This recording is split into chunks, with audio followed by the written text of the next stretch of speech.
La veille de Noël, il a ouvert la porte à une inconnue. Elle tremblait, étreignant un bébé au milieu de la tempête. Sa fille a regardé la femme et a murmuré « Maman ?» À cet instant, le passé est revenu avec un miracle. Qu'est-ce que vous pensez qu'il va se passer dans cette histoire? Laissez un commentaire. N'oubliez pas de vous abonner à notre chaîne et dites-nous de quelle ville vous nous regardez. Je vous promets que ce sera la meilleure histoire que vous entendrez de votre vie. Il ne restait que 3 jours avant Noël, et Paris semblait partagé entre le froid mordant de décembre et la joie artificielle des décorations de fête. Dans le penthouse de l'immeuble du Trocadéro, l'un des plus exclusifs du 16e arrondissement, le chauffage central maintenait une température agréable, mais tout l'argent du monde ne parvenait pas à chasser le froid qui s'était installé dans l'âme d'Édouard Mercier depuis la mort d'Hélène. Les lumières du sapin de Noël clignotaient dans un coin de l'immense salon, installé par les employés comme une obligation mécanique. Édouard observait la ville par la baie vitrée panoramique, un verre de whisky à la main, tandis que sa fille Sophie, âgée de seulement 4 ans, jouait silencieusement avec une poupée sur le tapis persan. Le contraste entre l'éclat de cet enfant et l'obscurité qui s'était emparée de lui au cours des 2 dernières années était comme un rappel constant que, même brisé, il devait continuer à avancer.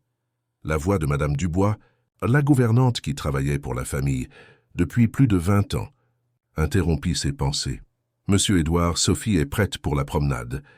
Allez-vous vraiment l'emmener sur la place ?» Édouard consulta sa montre. Il avait promis à sa fille de l'emmener voir les décorations de Noël sur la place des Vosges. Sophie adorait les lumières, et il parvenait rarement à refuser quelque chose à cette petite. « Oui, nous y allons, Madame Dubois. Laissez-moi faire, je descendrai avec elle dans 10 minutes. » Tout en ajustant sa cravate par habitude, Édouard se demandait quand il était devenu cet homme, un dirigeant de 38 ans, propriétaire de l'une des plus grandes galeries d'art du pays, veuf, père célibataire et complètement perdu au sein de sa propre vie de luxe. « Papa, on va voir le Père Noël aujourd'hui ?» demanda Sophie avec ses immenses yeux marrons, si semblables à ceux de sa mère. « Peut-être, ma princesse, mais nous ne pouvons pas rester trop tard. Tu te souviens que demain nous avons rendez-vous chez le médecin. » Les médecins étaient une autre constante dans leur vie. Non que Sophie soit malade, mais depuis qu'Hélène était partie lors de l'accouchement compliqué de leur 2e enfant, un garçon qui n'avait pas survécu non plus, Édouard vivait dans une paranoïa constante que quelque chose puisse arriver au seul morceau qui lui restait de son monde d'avant. Le chauffeur les attendait déjà dans le garage. Édouard ajusta le manteau chaud de Sophie, bien que la fillette allait sauter partout, animée par l'idée de voir les lumières de Noël et de ressentir un peu de cette magie qui n'existe que dans les yeux des enfants à cette période de l'année. La place des Vosges était ornée comme jamais, avec un immense sapin central couvert de lumières colorées et des décorations thématiques de tous côtés. Des familles se promenaient, des enfants couraient, des vendeurs ambulants proposaient des ballons et des sucreries. C'était un portrait parfait du bonheur qu'Édouard observait, comme s'il était de l'autre côté d'une vitre. Il pouvait le voir, mais ne parvenait pas à le ressentir. Sophie lâcha sa main dès leur arrivée et courut en direction du manège installé temporairement au centre de la place. Édouard la suivit des yeux toujours vigilants. C'est alors qu'il remarqua, sur l'un des bancs les plus éloignés, une silhouette qui semblait détonner avec toute cette joie de Noël. C'était une jeune femme, peut-être au début de la trentaine, avec des vêtements visiblement usés et un regard perdu. Dans ses bras, elle tenait un petit paquet qu'Édouard ne réalisa être un bébé que lorsque celui-ci bougea légèrement. La femme tentait de protéger l'enfant avec une fine couverture, clairement inadaptée au froid glacial. Sophie, avec cette perception inexplicable des enfants, remarqua aussi la femme. Pendant qu'Édouard discutait brièvement avec un autre père près du manège, la fillette s'approcha du banc.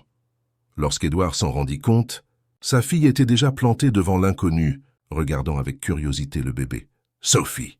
appela-t-il en se hâtant dans sa direction. « Combien de fois t'ai-je dit de ne pas t'éloigner ?»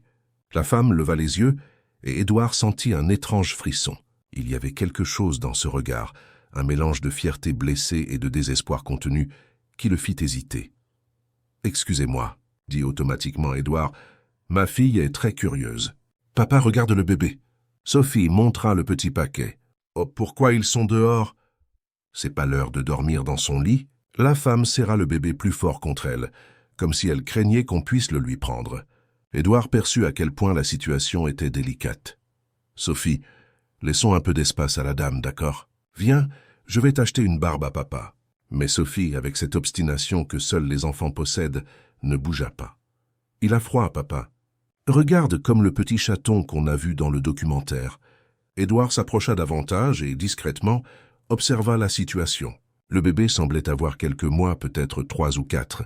Malgré les conditions, il était propre, et la femme, même avec ses vêtements usés, conservait une dignité silencieuse. « Madame, avez-vous besoin d'aide » demanda Édouard, se sentant immédiatement stupide. Bien sûr qu'elle en avait besoin. La femme ne répondit pas, baissant simplement le regard. « Papa, emmène-les à la maison. »« Comme tu as fait avec Caramel quand il pleuvait » insista Sophie, faisant référence aux chats qu'ils avaient recueillis lors d'une tempête le mois précédent. Édouard sentit le poids de ce moment. Sa fille, dans son innocence, ne voyait ni différence sociale ni complication. Elle voyait seulement quelqu'un ayant besoin d'aide. Comment expliquer à une enfant de 4 ans qu'on ne peut pas simplement emmener des inconnus chez soi? « Sophie, ce n'est pas si simple, ma chérie. » La fillette regarda de nouveau le bébé, puis la femme. Avec la spontanéité des enfants, elle demanda « Comment il s'appelle ?» La femme hésita, comme si cette simple question avait brisé quelque chose en elle. Quand elle parla, sa voix était basse, mais étonnamment claire. « Michel. »« C'est joli. » Sophie sourit. « Moi, c'est Sophie, j'ai 4 ans. Le bébé, il a combien d'années ?»« 5 mois !» répondit la femme presque contre son gré. Édouard réalisa qu'il était à la croisée des chemins. Son instinct de protection lui disait d'éloigner Sophie de cette situation, mais il y avait quelque chose dans le regard de cette femme qui l'empêchait de simplement tourner le dos. « Puis-je connaître votre nom ?» tenta-t-il de nouveau. La femme le fixa, évaluant la situation. Finalement, elle répondit « Louise ». C'est alors que le bébé se mit à pleurer. Un pleur faible qui ressemblait plus à une plainte. Louise le berça doucement, mais le petit Michel resta agité. « Il a faim », déclara Sophie avec la conviction de celle qui sait tout sur les bébés, bien qu'elle n'en ait jamais côtoyé. Édouard vit le regard de désespoir qui traversa le visage de Louise. C'était le regard de quelqu'un qui n'avait pas de quoi nourrir son enfant. « Papa, s'il te plaît. » Sophie tira la manche de son blazer. « Emmène-les à la maison. Juste pour ce soir. C'est presque Noël. » Le cœur d'Édouard livra une bataille intense avec sa raison. C'était de la folie d'emmener une inconnue et son bébé chez lui. Mais les laisser là, sur ce banc de place, à la veille de Noël? Quel genre d'homme serait-il s'il faisait cela? « Madame? Louise ?» commença-t-il incertain. « Je ne sais pas quelle est votre situation, mais il se fait tard et il ne semble pas approprié qu'un bébé soit dehors. Si vous voulez, nous pouvons vous offrir un endroit pour passer la nuit. Sans engagement, juste un toit. » Les yeux de Louise s'emplirent de larmes, qu'elle retint rapidement. Édouard pouvait voir le conflit sur son visage, la fierté luttant contre le besoin. « Je n'ai pas besoin de charité, » dit-elle finalement, d'une voix qui se voulait ferme. « Ce n'est pas de la charité, » répondit Édouard, surpris par sa propre sincérité. « C'est Noël. » Sophie, avec sa sagesse d'enfant, tendit la main à Louise. « Viens, chez nous il y a de la nourriture chaude et un lit douillet pour Michel. Et j'ai plein de jouets. » À cet instant, comme si l'univers voulait donner un coup de pouce, un vent glacial souffla sur la place, faisant trembler le bébé et le faisant pleurer plus fort. Louise regarda son fils, puis Sophie et enfin Édouard. « Juste pour cette nuit, » céda-t-elle en se levant avec difficulté. Dans la voiture, Sophie bavardait sur la façon dont Michel pourrait dormir dans la chambre d'amis à côté de la sienne, tandis que Louise restait tendue, tenant le bébé comme s'il était sa seule ancre dans le monde. Édouard l'observait dans le rétroviseur, se demandant quelle histoire se cachait derrière ses yeux blessés. Quand ils arrivèrent au luxueux immeuble, Édouard remarqua le malaise de Louise. Elle semblait encore plus déplacée ici que sur la place. Les agents de sécurité la regardèrent avec méfiance, mais un simple signe d'Édouard suffit pour qu'ils ouvrent les portes, sans poser de questions. « Madame » Dubois faillit s'évanouir en voyant Édouard arriver avec une inconnue dépenaillée et un bébé. Son regard de reproche était évident, mais Édouard l'ignora. « Madame Dubois, s'il vous plaît, préparez la chambre d'amis du couloir est, et voyez si nous avons encore ces vêtements de bébé que nous avions mis de côté pour un don. »« Hein, ce monsieur Édouard » commença la gouvernante sur un ton d'avertissement. « Faites simplement ce que je vous demande, s'il vous plaît. » la coupa-t-il avec une fermeté qu'il montrait rarement. Sophie guida Louise à travers l'immense salon, montrant du doigt le sapin de Noël et les cadeaux déjà disposés en dessous.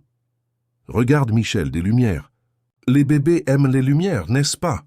Louise s'autorisa un léger sourire, le premier qu'Édouard vit sur son visage. C'était comme un rayon de soleil perçant une tempête. « Je vais demander qu'on vous prépare quelque chose à manger », dit Édouard, essayant de paraître naturel, comme s'il avait l'habitude de ramener des inconnus de la rue. Pendant que Sophie faisait visiter la maison à Louise, telle une petite hôtesse, Édouard appela son assistante personnelle. « René, j'ai besoin que vous achetiez quelques affaires pour un bébé de 5 mois. »« Oui, vous avez bien entendu. Couche, lait en poudre, vêtements, tout ce qui est nécessaire. Et j'en ai besoin ce soir. » Il raccrocha avant qu'elle ne puisse poser les questions qui ne manqueraient pas de surgir. Quand il retourna au salon, il trouva Sophie et Louise assises sur le canapé. Le bébé avait cessé de pleurer et regardait curieusement les lumières du sapin. « Le bain est en train d'être préparé, » informa Édouard, « et la nourriture ainsi que quelques articles pour le bébé arriveront bientôt. »« Il ne fallait pas vous déranger, » dit Louise, cette fierté blessée toujours évidente dans sa voix.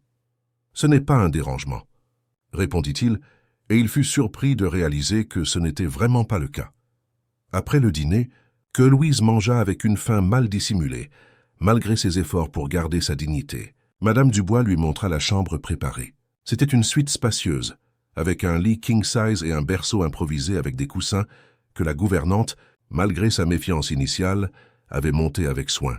« Si vous avez besoin de quoi que ce soit pendant la nuit, n'hésitez pas à appeler, » dit Édouard debout à la porte de la chambre. « L'interphone est là. » Louise hocha la tête, semblant toujours déplacée au milieu de ce luxe. « Pourquoi faites-vous cela ?» demanda-t-elle finalement, une fois Sophie couchée dans sa propre chambre. Édouard réfléchit un instant. Pourquoi, au fond? Par compassion? Par culpabilité? À cause du regard suppliant de Sophie? Ou y avait-il autre chose? Quelque chose qu'il ne parvenait pas à nommer? Nous, parce que c'est la bonne chose à faire, répondit-il simplement. Quand il se retira dans sa propre chambre, Édouard se surprit à penser à Hélène. Qu'aurait-elle fait dans cette situation? Probablement la même chose, conclut-il. Hélène avait toujours eu un cœur plus grand que le monde. La nuit était déjà bien avancée quand il fut réveillé par des pleurs, non pas ceux du bébé, mais ceux de Sophie. Il se leva d'un bond, courant vers la chambre de sa fille. Il la trouva assise dans son lit, des larmes coulant sur son petit visage. « Qu'est-ce qu'il y a, ma princesse? J'ai fait un mauvais rêve, papa, » sanglota-t-elle. « J'ai rêvé que la dame et le bébé étaient partis, et ils avaient très froid dehors. » Édouard s'assit sur le bord du lit et serra sa fille dans ses bras. « Ils sont là, mon amour. Ils dorment dans la chambre d'amis, tu te souviens. »« Promets-moi que tu ne les renverras pas demain ?» demanda Sophie, ses grands yeux fixés sur les siens. « C'est presque Noël, papa. La maîtresse a dit qu'à Noël, il faut aider ceux qui en ont besoin. » Édouard sentit une boule dans sa gorge. Comment expliquer à une enfant que la vie d'adulte était compliquée, qu'on ne pouvait pas simplement adopter des inconnus? Assez, on verra ce qui se passe demain, d'accord? Maintenant, rendors-toi. Quand Sophie s'endormit enfin, Édouard passa dans le couloir et fut surpris de voir de la lumière filtrer sous la porte de la chambre d'amis. Il hésita mais finit par frapper doucement. Louise ouvrit la porte encore habillée. Le bébé dormait au centre du lit king-size entouré d'oreillers. « Tout va bien ?» demanda Édouard. « Oui !» répondit-elle, mais son regard disait le contraire. « Je n'arrive juste pas à dormir. »« Je peux ?» Édouard montra l'intérieur de la chambre. Louise hocha la tête, ouvrant davantage la porte. Il entra en gardant une distance respectueuse. Il a l'air paisible, commenta-t-il en regardant le bébé endormi. C'est la première nuit depuis des mois qu'il ne se réveille pas en pleurant de faim, dit Louise, la voix étranglée par l'émotion. Édouard sentit comme si on lui serrait le cœur. Depuis combien de temps? Je veux dire, vous êtes... dans la rue, compléta Louise sans détour. 3 semaines. Avant ça, on restait dans des foyers, mais ils sont toujours bondés, bruyants. Michel n'arrivait pas à dormir. « Ah, et votre famille ?» Le regard de Louise se durcit. « Je n'ai pas de famille. » Édouard n'insista pas. « Nous avons tous nos fantômes, pensa-t-il. Et le père de Michel. » La question lui échappa avant qu'il ne puisse la retenir. Louise regarda le bébé endormi. Il ne connaît pas son existence. Et c'est mieux ainsi. Il y eut un silence, pas totalement inconfortable, mais chargé de questions non posées. Finalement, Édouard dit « Restez aussi longtemps que nécessaire. Sophie, elle s'est attachée à vous. Votre fille est tout spéciale. » commenta Louise avec un sourire timide. « Elle a un cœur pur, comme sa mère », murmura Édouard, sentant la pointe de douleur familière. Louise le remarqua. « Elle n'est plus avec vous ?» Édouard secoua la tête. « Hélène est décédée il y a 2 ans. Complication. Lors de l'accouchement de notre 2e enfant. Il n'a pas survécu non plus. C'était étrange comme il était plus facile d'en parler avec une inconnue qu'avec les gens qui l'entouraient quotidiennement. « Je suis désolé, » dit Louise, et il y avait dans sa voix une sincérité qu'Édouard entendait rarement dans les condoléances habituelles qu'il recevait. « C'est pour ça que Sophie est si... protégée, » continua-t-il. « C'est tout ce qu'il me reste. » Louise regarda Michel et hocha la tête. « Je comprends parfaitement. » À cet instant, un lien étrange se créa entre eux, 2 parents solitaires, protégeant farouchement ce qu'ils avaient de plus précieux. « Essayez de vous reposer, » dit Édouard en se dirigeant vers la porte. « Demain, nous pourrons discuter plus calmement. » En sortant de la chambre, Édouard se demanda à quel moment sa vie avait pris ce tournant. Pour la première fois en 2 ans, ce n'était pas l'absence d'Hélène qui occupait ses pensées avant de dormir. Le lendemain matin, Édouard fut réveillé par des rires d'enfants. Suivant le son, il trouva Sophie dans la cuisine, assise à table, observant fascinée tandis que Louise, vêtue de certains des vêtements que René avait fournis la veille, préparait des crêpes. « Papa !» s'exclama Sophie en le voyant. « Tante Louise fait des crêpes avec un visage ?» Édouard observa la scène avec une étrange sensation de chaleur dans la poitrine. Louise, malgré sa timidité évidente, se déplaçait avec aisance dans la cuisine. Le bébé était installé dans un siège improvisé fait de coussins, observant tout avec des yeux curieux. « J'espère que ça ne vous dérange pas ?» dit Louise en remarquant sa présence. Sophie s'est réveillée tôt et avait faim. « J'ai pensé que je pourrais rendre l'hospitalité d'une manière ou d'une autre. »« Bien sûr que ça ne me dérange pas », répondit-il en acceptant la tasse de café qu'elle lui offrait. En fait, cette cuisine est rarement utilisée pour sa véritable fonction. S'asseyant à côté de Sophie, Édouard goûta une des crêpes. Elle était délicieuse, moelleuse, avec juste ce qu'il fallait de douceur. « C'est incroyable », la complimenta-t-il, sincèrement surpris. « Papa, tante Louise a dit qu'elle allait m'apprendre à en faire aussi. » Sophie frappa dans ses mains, enthousiaste. Édouard remarqua que sa fille semblait plus animée qu'elle ne l'avait été depuis des mois. Il y avait une lumière dans ses yeux qu'il n'avait pas vue depuis avant le départ d'Hélène. Madame Dubois entra dans la cuisine et s'arrêta, clairement choquée de voir la scène domestique. Son regard passa d'Édouard à Louise, de celle-ci à Sophie et enfin au bébé. « Bonjour, Madame Dubois. » salua Édouard, tentant de dissiper le climat tendu qui s'était installé. Louise a préparé un délicieux petit déjeuner. « Voulez-vous goûter ?» La gouvernante hésita, mais la politesse l'emporta. « Bonjour. »« Merci, mais j'ai déjà pris mon café. »« Madame Dubois, aujourd'hui nous avons un rendez-vous chez le médecin avec Sophie à 10 heures.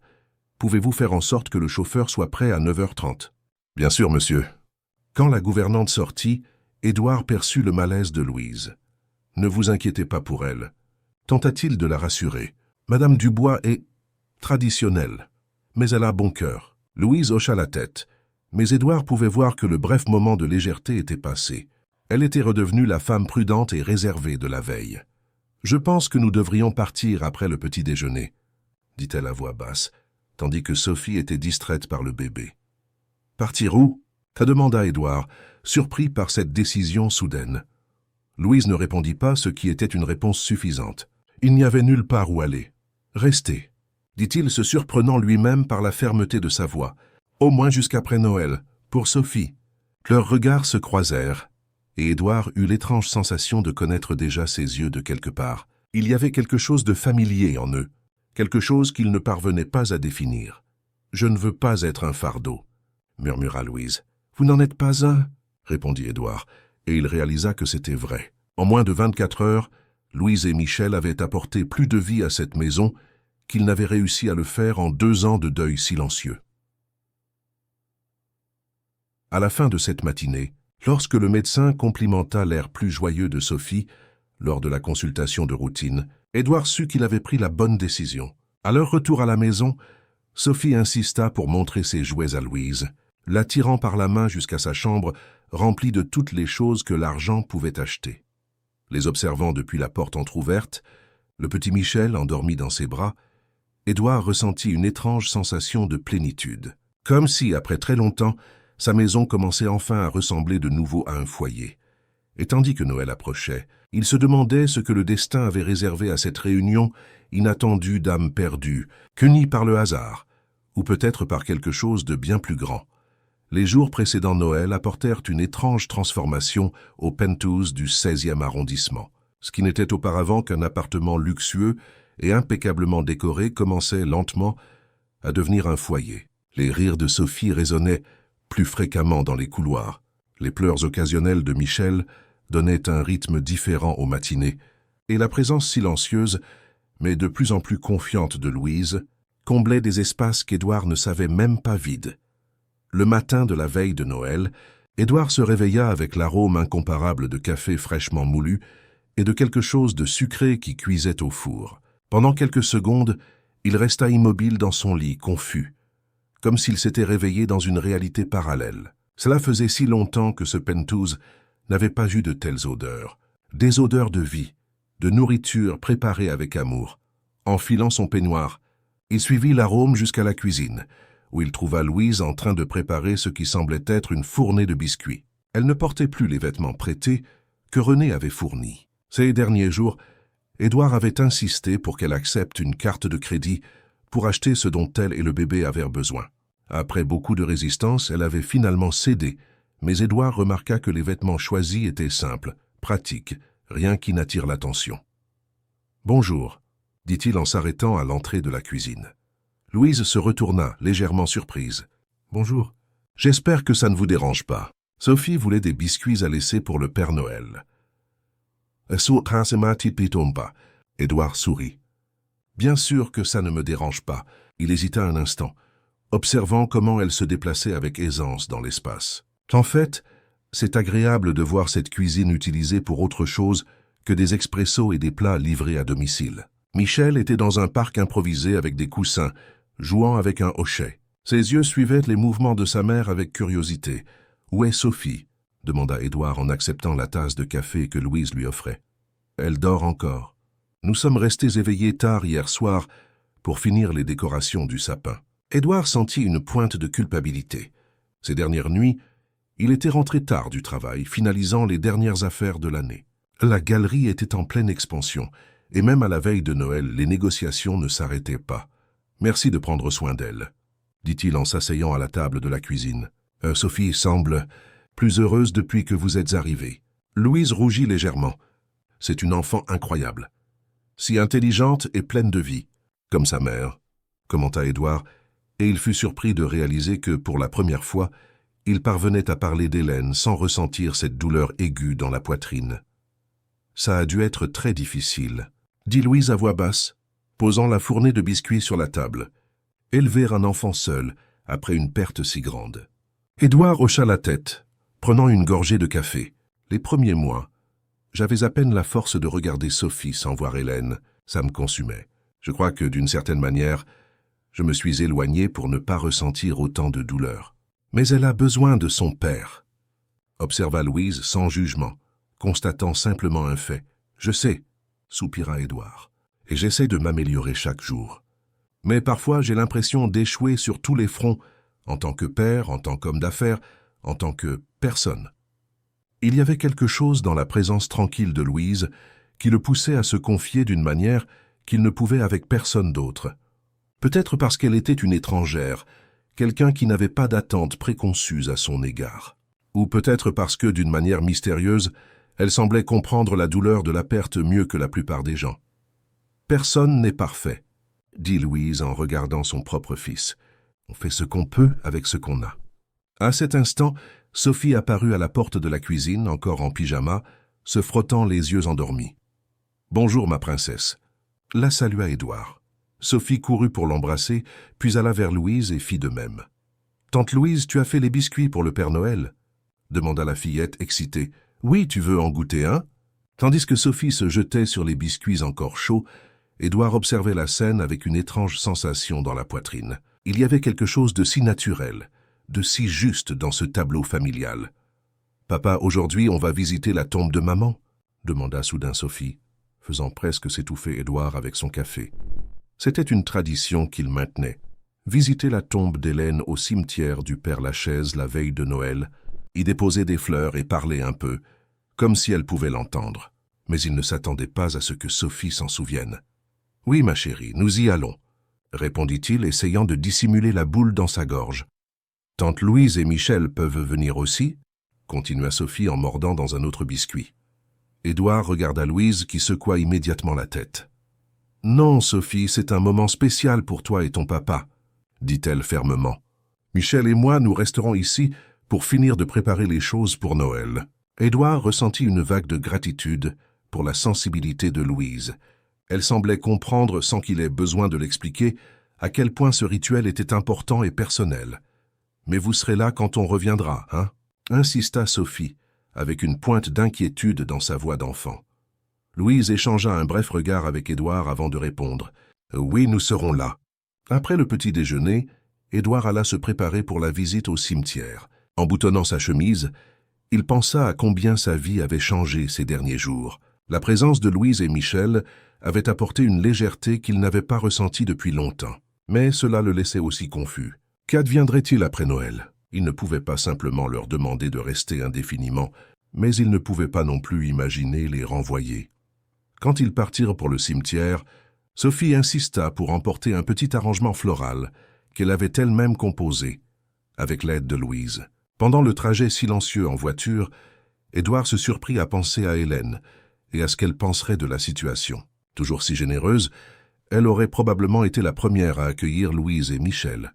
Le cimetière était tranquille ce matin-là. Ils marchèrent lentement jusqu'au caveau de la famille Mercier, un mausolée de marbre classique et imposant. Sophie tenait fermement la main de son père, portant les fleurs de l'autre bras. « Bonjour, maman », dit la fillette avec naturel, posant les fleurs sur la pierre tombale. « Je t'ai apporté ces fleurs. C'est moi qui ai choisi les couleurs. » Édouard sentit ses yeux s'embuer, mais il garda sa contenance pour Sophie. « Tu savais que le Père Noël va apporter plein de cadeaux cette année ?» continua la fillette, parlant à la pierre tombale comme si Hélène pouvait l'entendre. « Et il y a tante Louise et le bébé Michel à la maison. Ils n'avaient pas de maison, mais maintenant ils habitent avec nous. Michel est tout petit, mais tante Louise a dit que bientôt il pourra jouer avec moi. » Édouard observait, surpris par le naturel avec lequel Sophie parlait. Il n'y avait pas de tristesse dans sa voix, seulement l'innocence d'une enfant qui croyait que sa mère, d'une manière ou d'une autre, était toujours présente. « Tante Louise fait des crêpes avec un visage, comme tu faisais, » continua Sophie. « Et elle m'a aidé à faire un très beau dessin pour toi. Il est à la maison, mais je l'apporterai plus tard. » Quand Sophie eut terminé son monologue, elle s'éloigna un peu pour observer les autres fleurs du cimetière, toujours sous le regard attentif de son père. Édouard s'approcha de la pierre tombale et, se sentant un peu ridicule mais en même temps réconforté par le rituel, se mit à parler à voix basse. « Bonjour, mon amour. Ça fait déjà 2 ans, mais parfois j'ai l'impression que c'était hier. » Il fit une pause, organisant ses pensées. Sophie grandit si vite. Elle a tes yeux, tu sais, et cette curiosité insatiable qui a toujours été ta marque de fabrique. Le vent agita doucement les feuilles des arbres voisins, comme si Hélène répondait. « Quelque chose d'étrange est arrivé, » continua Édouard. « Sophie a trouvé cette femme, Louise, avec un bébé sur la place des Vosges. Ils étaient en difficulté. J'ai fini par les ramener à la maison. » Il eut un petit rire. « Je sais ce que tu dirais maintenant, que j'apprends enfin à rouvrir mon cœur. » Une larme coula sur la joue d'Édouard qui l'essuya rapidement. « Il y a quelque chose en elle, Hélène, quelque chose de familier. » Sophie s'est attachée immédiatement, comme si d'une manière ou d'une autre, elle savait qu'il devait faire partie de nos vies. Il soupira. « Je ne sais pas quoi faire. Je ne peux pas simplement les adopter, mais je ne peux pas non plus imaginer les renvoyer après Noël. » Édouard resta là en silence, comme s'il attendait qu'Hélène lui envoie un signe, une réponse. Ce qui vint fut Sophie, revenant en courant pour lui prendre la main. « Papa, on peut y aller? Je veux aider tante Louise à finir de mettre la table pour le dîner de Noël. » Édouard sourit à sa fille. « Bien sûr, ma princesse. Rentrons à la maison. » À leur retour, ils trouvèrent l'appartement embaumé par l'odeur d'un rôti au four. Louise avait transformé la cuisine en un laboratoire gastronomique, préparant ce qui semblait être un réveillon de Noël complet. « Il ne fallait pas faire tout ça, » dit Édouard, surpris par la quantité de plats en préparation. C'est le moins que je puisse faire pour vous remercier, répondit Louise en évitant son regard. Sophie se joignit rapidement, voulant aider à décorer la table. Édouard les observa travailler ensemble, avec Michel qui regardait tout depuis son parc, et il ressentit une paix qu'il n'avait pas connue depuis longtemps. « Je vais en profiter pour finir quelques emails », dit-il en se dirigeant vers son bureau. Plongé dans son travail, Édouard tenta d'écarter les pensées confuses sur l'avenir. Il était si concentré qu'il ne remarqua pas le temps passer, jusqu'à ce qu'un léger coup à la porte le ramène à la réalité. C'était Louise, hésitante à l'entrée du bureau. « Excusez-moi de vous interrompre, mais le dîner est prêt. » Et Sophie est impatiente de commencer la célébration. Édouard regarda l'horloge, surpris de voir qu'il était déjà plus de 20 heures. « J'ai perdu la notion du temps. Merci de m'avoir appelé. » Il se leva et, par impulsion, toucha légèrement le bras de Louise. « Oh, merci pour tout ce que vous avez fait pour Sophie. Je ne l'avais pas vue aussi heureuse depuis très longtemps. » Louise rougit légèrement, mais ne s'écarta pas de son contact. « C'est une enfant spéciale. » Il y eut un moment de silence chargé, où quelque chose d'indéfinissable flotta entre eux. Édouard réalisa qu'il tenait toujours le bras de Louise et le lâcha, légèrement embarrassé. La salle à manger était magnifiquement décorée. Sophie avait mis des bougies partout, créant une atmosphère chaleureuse et festive. La table était dressée avec soin, utilisant la plus belle vaisselle de la maison dont Édouard ne se souvenait même plus de l'existence. « Ouah !» s'exclama-t-il, sincèrement impressionné. « C'est magnifique !» Sophie accourut, vêtue d'une de ses plus belles robes. « Papa, regarde ce que tante Louise a fait. Il y a même une dinde. » Le dîner se déroula dans une atmosphère de joie contenue, comme si tout le monde essayait de ne pas penser à ce qui se passerait après. Sophie maintenait la conversation animée, racontant ce qu'elle espérait recevoir pour Noël et comment elle voulait que Michel grandisse vite pour pouvoir jouer avec elle. « Tu sais, Michel, » expliquait la fillette au bébé qui la regardait avec des yeux attentifs depuis les genoux de Louise, « quand tu seras grand, je t'apprendrai à faire du vélo et à faire des châteaux de sable à la plage. » Édouard et Louise échangèrent des regards par-dessus la table. Il y avait une question silencieuse dans les yeux de la jeune femme, une question à laquelle ils ne savaient pas comment répondre. Après le dîner, Sophie insista pour laisser les traditionnels biscuits et le lait pour le Père Noël avant d'aller se coucher. « Tu es sûr qu'il va réussir à entrer dans notre immeuble ?» demanda la fillette inquiète. « Il y a beaucoup de sécurité en bas. »« Le Père Noël a de la magie, » répondit Édouard en lui faisant un clin d'œil. « Il peut entrer partout où des enfants l'attendent. » Satisfaite de l'explication, Sophie se laissa emmener au lit. À la surprise d'Édouard, elle demanda que Louise vienne aussi lui lire une histoire. « Tante Louise raconte de super histoires, » expliqua Sophie. « Elle les invente sur le moment. » Assis dans le fauteuil au coin de la chambre, Édouard observa Louise s'asseoir sur le bord du lit et commencer à raconter une histoire sur une étoile de Noël qui s'était perdue dans le ciel et avait été aidée par les animaux de la forêt à retrouver son chemin. Sa voix était douce mais expressive, créant des images vives qui faisaient briller les yeux de Sophie. « Vous avez un talent pour ça, » commenta Édouard quand ils sortirent enfin de la chambre de Sophie, déjà endormie. « Je racontais des histoires aux enfants, » répondit vaguement Louise. Dans une autre vie, la curiosité d'Édouard fut piquée par cette phrase énigmatique, mais il respecta sa réticence évidente à parler de son passé. À la place, il l'invita à prendre un café sur le balcon, profitant de la fraîcheur de la nuit. La vue de la ville illuminée était spectaculaire de cette hauteur. Les lumières de Paris s'étendaient à perte de vue, créant un tapis doré sous le ciel sombre. « Michel s'est endormi ?» demanda Édouard en servant 2 tasses de café. « Oui, il s'endort généralement tôt », répondit Louise en acceptant la tasse avec un sourire timide. Sophie l'a épuisé aujourd'hui avec tous ses jeux. Ils restèrent silencieux quelques instants, observant simplement la ville. « Vous ne m'avez jamais raconté ce qui s'est passé, » dit finalement Édouard avec précaution. « Comment vous et Michel vous êtes retrouvés dans cette situation ?» Louise se tendit, ses doigts serrant la tasse avec force.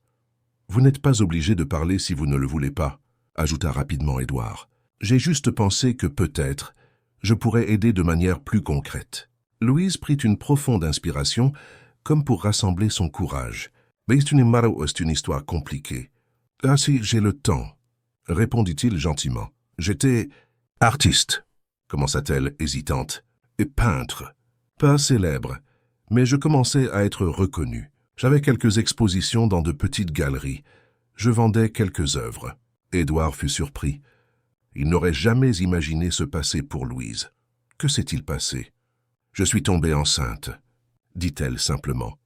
Le père de Michel n'était pas intéressé par l'idée de fonder une famille. J'ai décidé de garder le bébé quand même.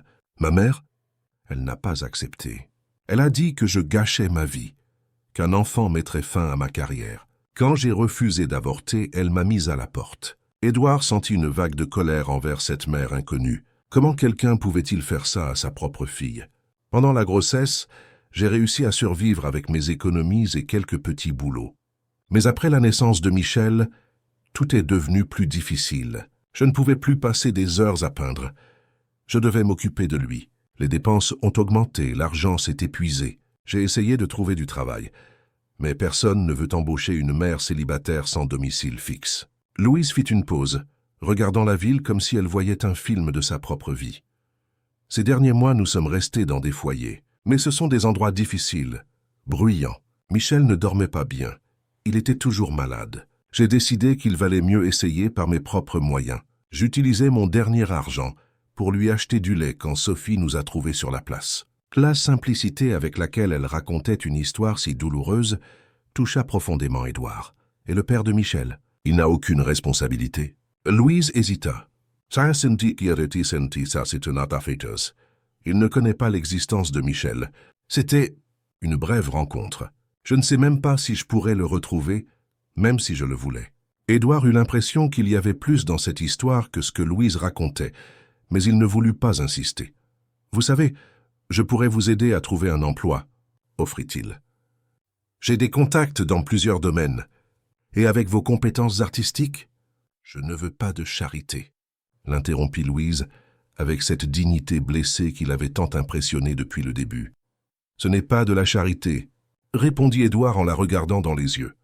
« C'est la reconnaissance d'un talent. Si vous êtes artiste, je suis sûr que vous pourriez contribuer à ma galerie d'une manière ou d'une autre. » Louise parut surprise. « Vous avez une galerie d'art. »« La Galerie Mercier, » confirma Édouard. « L'une des plus grandes de Paris. Hélène était conservatrice avant notre mariage. C'est elle qui a vraiment bâti cet endroit. Je ne fais que signer les papiers et apparaître au vernissage. » Quelque chose traversa le visage de Louise. De la surprise, peut-être de la reconnaissance. Mais ce fut si rapide qu'Édouard ne put le définir. « Je connais la Galerie Mercier, » dit-elle à voix basse. « J'y ai déjà visité quelques expositions. Alors, qu'en dites-vous? Vous pourriez commencer comme assistante, vous familiariser avec l'environnement. Si vous peignez encore, nous pourrions même organiser une exposition de votre travail. » Louise secoua la tête, visiblement mal à l'aise. « Je n'ai pas peint depuis longtemps, et je ne sais pas si ce serait une bonne idée. Votre monde est différent du mien. »« Pourquoi dites-vous ça ?» demanda Édouard, sincèrement curieux. « Regardez tout ça. » Louise fit un geste large vers l'appartement luxueux. « Vous vivez dans un monde que je ne connaissais que dans les magazines. Et maintenant, après m'avoir trouvé pratiquement dans la rue, vous m'offrez un emploi dans votre galerie? Ça n'a pas de sens. »« Ça a tout son sens, » insista Édouard. « Vous avez du talent, vous avez besoin d'un emploi. J'ai une galerie, j'ai besoin de gens talentueux.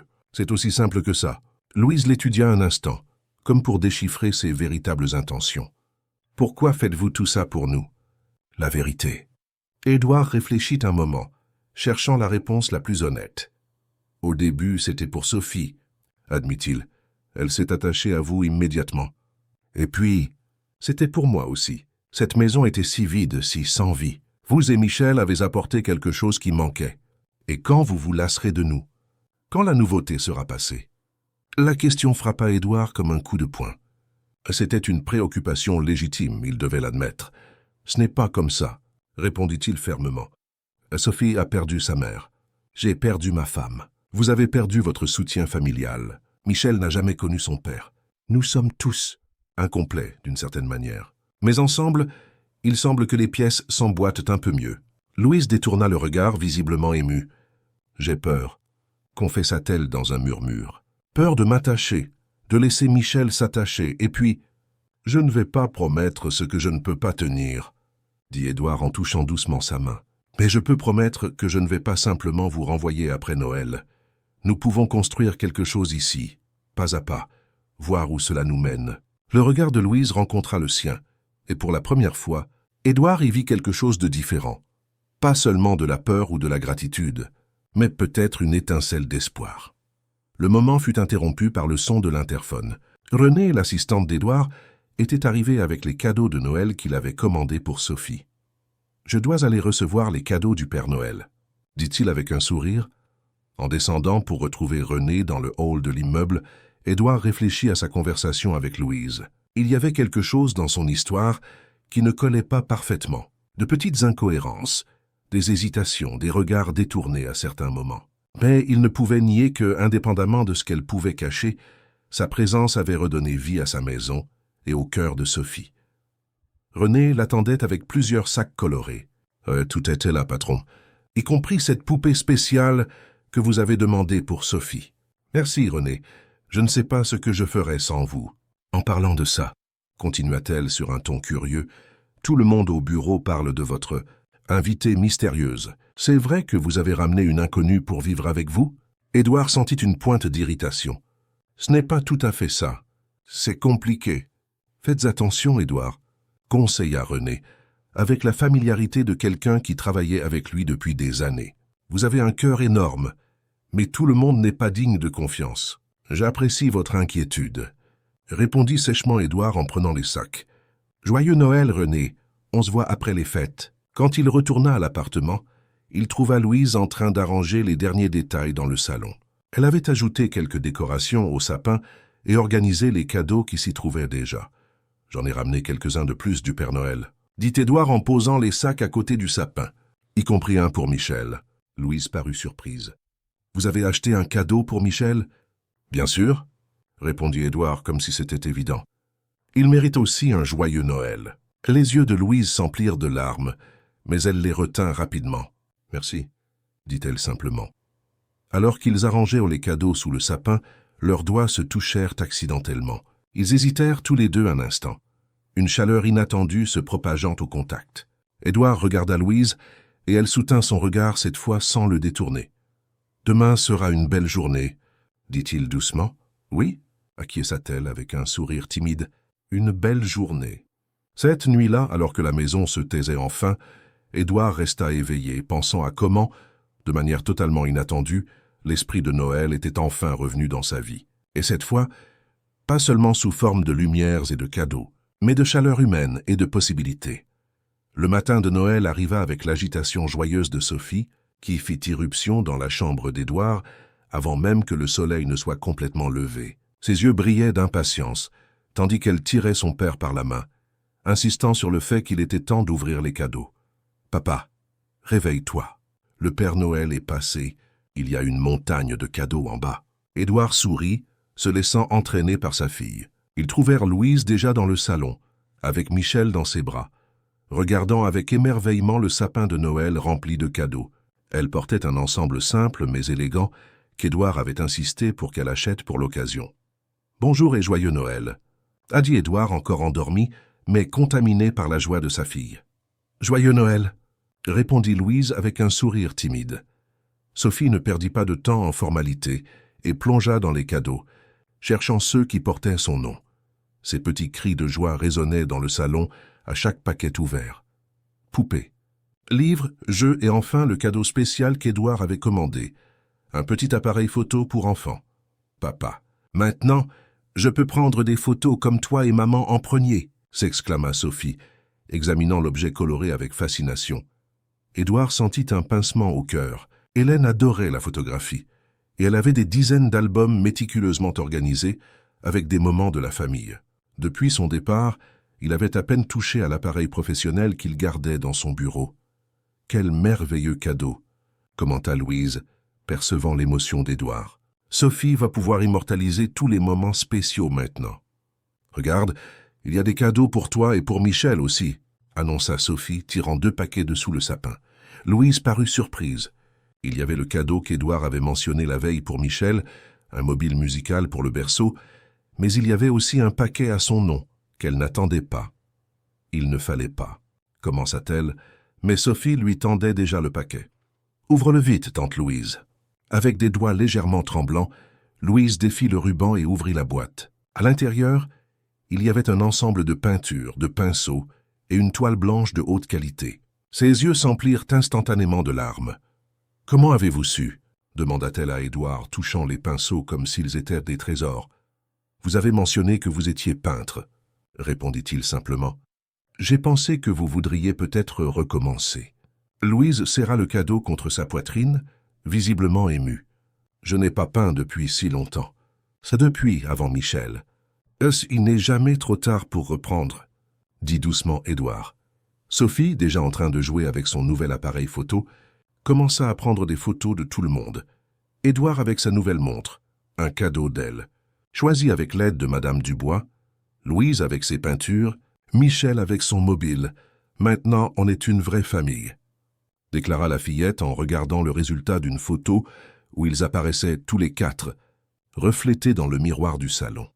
Édouard et Louise échangèrent des regards rapides, tous deux touchés et légèrement mal à l'aise par la déclaration de l'enfant. C'était un mot chargé « famille », surtout pour deux adultes qui avaient tant perdu. Le moment fut interrompu par la sonnerie de l'interphone. Madame Dubois, arrivée tôt pour aider avec le déjeuner de Noël, répondit et apparut bientôt dans le salon avec une expression tendue. « Monsieur Édouard, Madame Vasseur est en train de monter. » Édouard ne put cacher sa surprise. Camille Vasseur était son associé à la galerie. Et, bien qu'ils entretiennent une relation de travail cordiale, ils n'étaient pas exactement des amis proches qui se rendaient visite pendant les fêtes. « Camille, mais aujourd'hui c'est Noël. Elle a dit qu'elle devait vous parler d'un sujet urgent concernant la galerie. » Édouard soupira. « Demandez-lui d'attendre dans la salle de réunion. Je vais me changer rapidement. » En se dirigeant vers sa chambre, Édouard remarqua l'expression soudainement inquiète de Louise. « Ne vous inquiétez pas, ça ne devrait pas être long. » Camille est intense avec le travail, même pendant les fêtes. Dans sa chambre, Édouard troqua rapidement son pyjama contre des vêtements plus appropriés, essayant d'imaginer ce qui pouvait être si urgent pour amener Camille ici le matin de Noël. L'associé, de 10 ans son aîné, avait assumé de nombreuses responsabilités de conservation de la galerie après la mort d'Hélène, et Édouard savait qu'elle nourrissait l'espoir d'une relation plus personnelle entre eux, ce qui l'avait toujours subtilement découragé. Quand il entra dans la salle de réunion, Camille l'attendait déjà, impeccablement vêtue d'un ensemble rouge qui criait pouvoir à chaque couture. Ses cheveux grisonnants étaient parfaitement coiffés et son rouge à lèvres était assorti à sa tenue. « Édouard, mon cher, désolé d'interrompre votre Noël, » dit-elle en se levant pour lui faire la bise. « Mais nous avons un sujet urgent. »« Qu'est-ce qui pourrait être si urgent en plein jour de fête, Camille ?» demanda-t-il, gardant un ton poli mais ferme. Camille sourit, ce sourire calculé qu'Édouard connaissait bien. « J'ai appris que vous aviez des invités. » Édouard sentit une pointe d'irritation. « Je ne vois pas en quoi cela concerne la galerie. »« Peut-être pas directement, » continua Camille en s'asseyant de nouveau et en indiquant la chaise en face pour Édouard. « Mais je m'inquiète pour vous, mon cher. René m'a raconté que vous aviez ramené une inconnue de la rue pour vivre ici, avec un bébé. Cela ne semble pas prudent. »« J'apprécie votre inquiétude, » répondit froidement Édouard. « Mais ma vie personnelle n'est pas en discussion, Camille. Nous sommes associés depuis des années, Édouard. Depuis qu'Hélène... » Elle fit une pause dramatique. « Eh bien, depuis que vous êtes resté seul avec Sophie, je sens que j'ai le devoir de vous protéger, ainsi que les intérêts de la galerie. » Alors, et que pensez-vous devoir protéger exactement ? Camille sortit une enveloppe de son sac coûteux et la posa sur la table entre eux. « J'ai fait des recherches sur votre invité, par précaution. » Édouard sentit le sang lui monter à la tête. « Vous avez fait quoi ?»« Kaysinat ne me jugez pas, avant d'avoir vu ce que j'ai découvert. » Elle poussa l'enveloppe dans sa direction. « Cette femme n'est pas n'importe qui, Édouard. Son nom est Louise Fontès. C'était une artiste prometteuse il y a quelques années, jusqu'à ce qu'elle disparaisse complètement du circuit. Et vous savez quoi d'autre ? Elle avait une exposition prévue dans notre galerie, qui a été annulée peu avant qu'Hélène.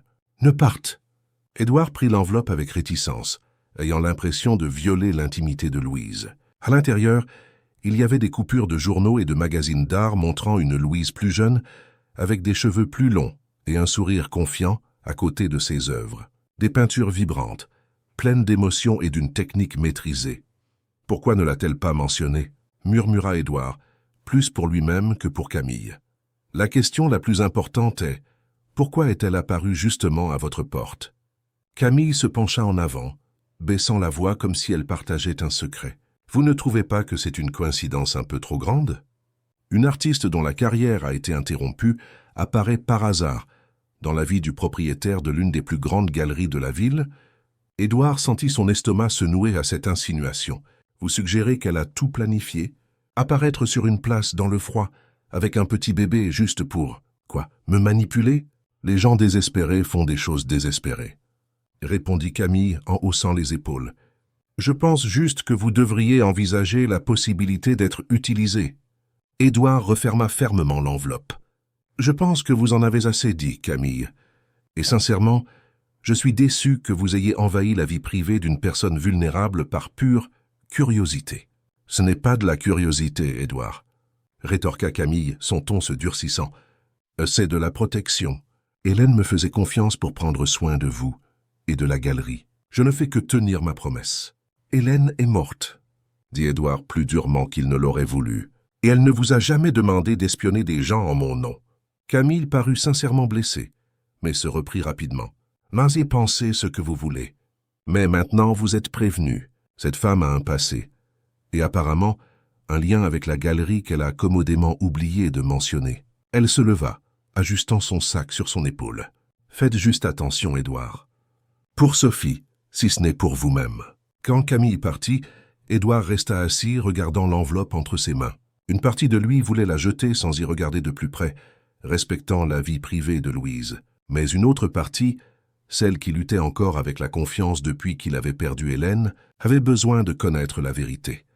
Ouvrant de nouveau l'enveloppe, il examina chaque coupure avec attention. Louise avait vraiment été une artiste talentueuse et reconnue. Il y avait des critiques élogieuses de ses expositions, des interviews où elle parlait de son processus créatif, des photos de vernissage, et puis, comme l'avait dit Camille, tout s'arrêtait brusquement, il y a environ 2 ans et demi, peu avant la mort d'Hélène. Le dernier article était l'annonce d'une exposition à la galerie Mercier, intitulée « Fragments de l'invisible », qui devait avoir lieu 1 semaine après la date du décès d'Hélène. L'exposition n'a jamais eu lieu. Édouard sentit sa tête tourner. Pourquoi Louise n'avait-elle pas mentionné ce lien? Pourquoi prétendre qu'elle ne connaissait la galerie qu'en tant que visiteuse? Serait-il possible que Camille ait raison, que tout cela soit une sorte de plan élaboré?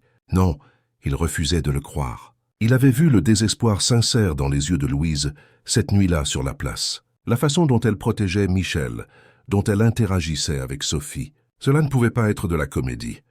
Mais alors pourquoi ce secret? Édouard rangea l'enveloppe dans un tiroir et retourna au salon où Sophie continuait de jouer avec ses cadeaux. Louise était assise sur le canapé, observant la fillette avec Michel endormi dans ses bras. Quand elle vit Édouard, son visage montra une inquiétude immédiate. « Tout va bien ?» Ça avait l'air sérieux. « Juste de la paperasse de la galerie », mentit Édouard, se détestant pour cela. « Rien d'inquiétant. » Le déjeuner de Noël se déroula dans une atmosphère légèrement tendue. Édouard essayait de maintenir la normalité pour Sophie, mais son esprit était rempli de questions. Il observait Louise, cherchant des signes, des indices qu'elle pourrait cacher quelque chose de plus que ce qu'elle avait déjà révélé. Après le repas, tandis que Sophie montrait ses nouveaux jouets à Madame Dubois, Édouard invita Louise à discuter sur le balcon. Le temps était clair, et la fraîcheur de l'hiver parisien était agréable. « J'ai besoin de vous demander quelque chose, » commença-t-il, décidant que l'approche directe serait la meilleure. « Pourquoi ne m'avez-vous pas dit que vous aviez déjà une exposition prévue dans ma galerie ?» Le visage de Louise devint visiblement pâle.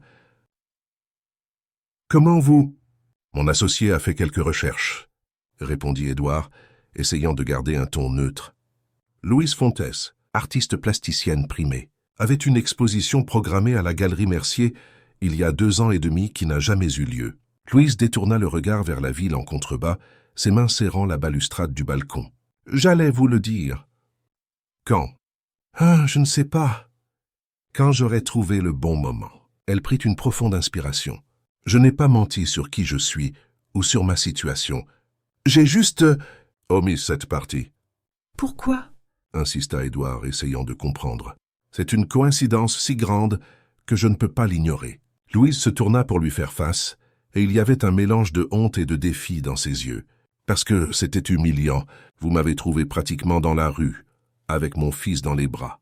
Comment aurais-je pu dire que j'avais été une artiste qui allait exposer dans votre galerie? Que je savais qui était Hélène Mercier, l'une des conservatrices les plus respectées du pays. Ça aurait semblé de l'opportunisme, comme si j'utilisais ça pour gagner votre sympathie. Édouard comprit la logique de son raisonnement, mais sentait toujours qu'il y avait plus dans cette histoire. Et pourquoi l'exposition n'a-t-elle jamais eu lieu? Les yeux de Louise s'emplirent de larmes. Quand j'ai découvert ma grossesse, je suis entré en crise, je ne pouvais plus peindre, je ne pouvais plus me concentrer. Puis ma mère m'a mise à la porte, et tout s'est effondré. J'avais honte. Je n'ai pas eu le courage d'affronter le monde de l'art dans cet état. J'ai simplement disparu. Hélène ne vous a jamais mentionné, commenta Édouard, essayant de se souvenir de toute référence que sa femme aurait pu faire. Nous ne nous connaissions pas personnellement. Tout a été négocié par un galeriste moins connu qui m'a présenté à votre directeur de la conservation. Hélène n'a fait que signer l'approbation finale. Édouard hocha lentement la tête. L'explication avait du sens, mais quelque chose le dérangeait encore.